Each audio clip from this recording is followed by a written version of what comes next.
ओम नमः शिवाय। आज मैं आपको चंद्र युति यानी कि चंद्र के साथ कोई अगर दूसरा ग्रह आकर किसी एक घर या एक भाव में बैठ जाते हैं तो उसे युति कहा जाता है। यानी दो ग्रह किसी इकट्ठे एक भाव में बैठे हों। ठीक है जी।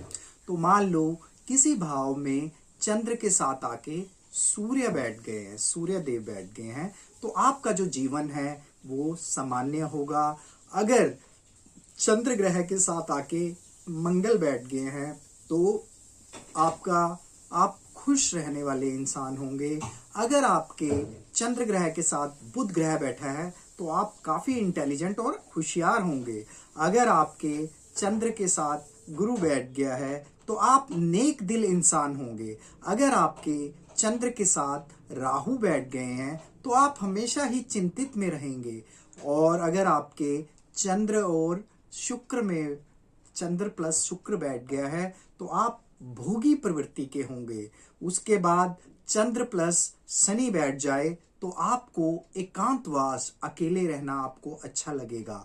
और अगर आपके चंद्र प्लस केतु किसी घर में इकट्ठे बैठा हो तो आप खोजी यानी रिसर्चर यानी कि एक चीज के बारे में बहुत ज्यादा जानने के इच्छुक होंगे।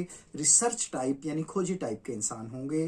तो ये मैंने आपको जस्ट नॉलेज दी है। आप भी अपनी कुंडली में अपने लगन कुंडली में देख सकते हैं कि आपके चंद्र के साथ अगर ये ग्रह बैठे हैं तो आपका ऐसा कोई बिहेवियर है या नहीं है। आप मेरे कमेंट बॉक्स में लिख कर भेजिए कि आपकी कुंडली में आपका चंद्रमा ग्रह अकेला बैठा है, कौन से भाव में बैठा है या किसी ग्रह के साथ बैठा है। तो उसके आगे की वीडियो मैं जो मुझे आप सजेस्ट करेंगे उस पर बनाने की कोशिश करूंगा।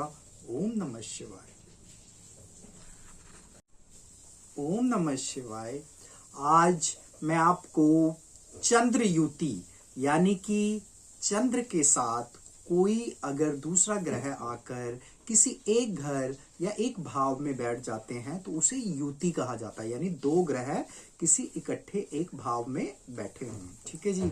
तो मान लो किसी भाव में चंद्र के साथ आके सूर्य बैठ गए हैं, सूर्य देव बैठ गए हैं, तो आपका जो जीवन है वो सामान्य होगा। अगर चंद्र ग्रह के साथ आके मंगल बैठ गए हैं तो आप खुश रहने वाले इंसान होंगे। अगर आपके चंद्र ग्रह के साथ बुध ग्रह बैठा है तो आप काफी इंटेलिजेंट और होशियार होंगे। अगर आपके चंद्र के साथ गुरु बैठ गया है तो आप नेक दिल इंसान होंगे। अगर आपके चंद्र के साथ राहु बैठ गए हैं तो आप हमेशा ही चिंतित में रहेंगे। और अगर आपके चंद्र और शुक्र में चंद्र प्लस शुक्र बैठ गया है तो आप भोगी प्रवृत्ति के होंगे। उसके बाद चंद्र प्लस शनि बैठ जाए तो आपको एकांतवास अकेले रहना आपको अच्छा लगेगा। और अगर आपके चंद्र प्लस केतु किसी घर में इकट्ठे बैठा हो तो आप खोजी यानी रिसर्चर यानी कि